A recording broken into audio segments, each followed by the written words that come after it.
फेरि एउटा अर्को दुःखद खबर लिएर आएको छु।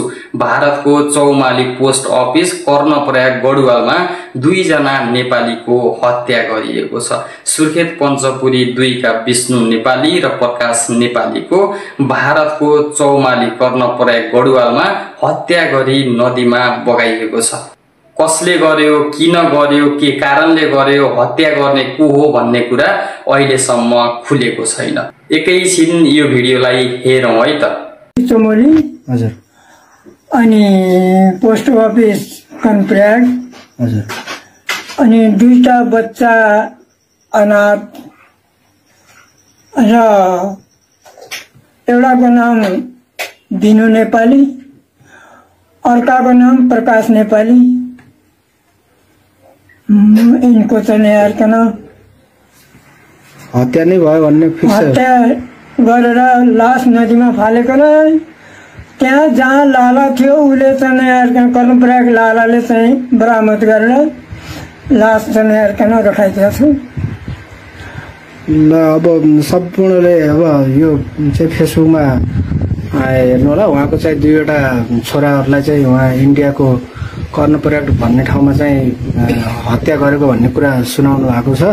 अब के कस्तो हो त्यहाँ कर्णप्रयाग, यो उहाँले भनेको ठेगानामा कुनै त्यहाँ नेपाली दाजुभाइहरू हुनुहुन्छ र नेपाली दाजुभाइहरू पत्रकार हुनुहुन्छ भने त्यहाँको यथार्थ के छ घटना चाहिँ त्यो विस्तृत रूपमा जानकारी चाहिँ गराइदिनु होला र के हो कस्तो हो यो चाहिँ भिडियो हेरेर। अनि हजुरको नम्बर चाहिँ कति हो, नेपालको नम्बर भनिदिनु त। नेपालको नम्बर भनिदिनुहोस् त बाबु।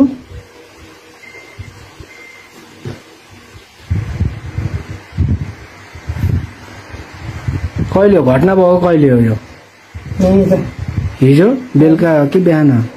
हिजो राति। अरूभन्दा त मेटलाई फोन गरेछ होइन, मैले त नयाँ मलाई मार्न लाए बचाउनुहोस् भनेर भने त त्यति भन्नेको बाद मोबाइल स्विच अफ। दुईटै छोरालाई होइन? अनि उसको दिदी एउटा माइला चाहिनेको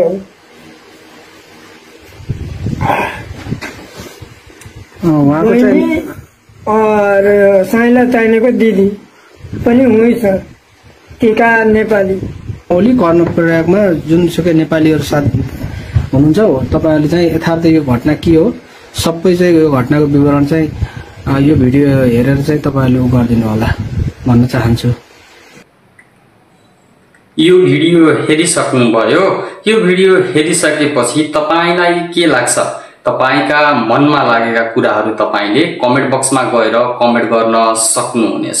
2वटा सन्तान गुमाएका बुबा पदम नेपालीले आफ्ना छोराहरूको लासलाई नेपाल लैजानको लागि आर्थिक अवस्था कमजोर भएकै कारणले सहयोगको अपेक्षा गर्नु भएको छ। यदि कोही कसैले उहाँलाई सहयोग गर्न चाहनुहुन्छ भने म उहाँहरूको नम्बर आफ्नो मोबाइल स्क्रिनमा राखिदिनेछु।